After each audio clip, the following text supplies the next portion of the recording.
একের পর এক চুরি ঘটনায় নাজেহাল উদয়পুর শহরের সাধারণ জনগণ। কিন্তু চুরি হয়ে যাওয়া সামগ্রী সহ চোরকে পাকড়াও করতে ব্যর্থ রাধাকিশোরপুর থানার পুলিশ।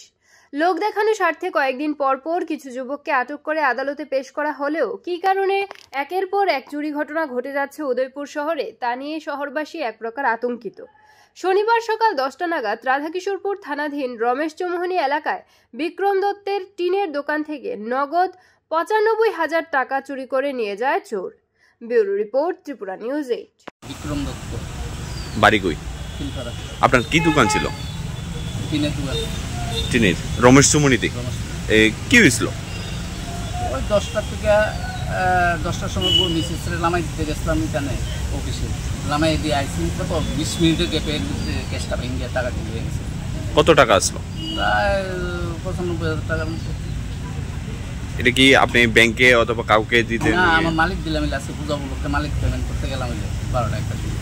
আচ্ছা, আনুমানিক কয়টা সময় এই ঘটনা? 10টা 5 থেকে 10টা 20-এর ভিতরে, মানে এই 15 মিনিটের ভিতরে এই ঘটনাটা ঘটছে। থানায় জানিয়েছেন?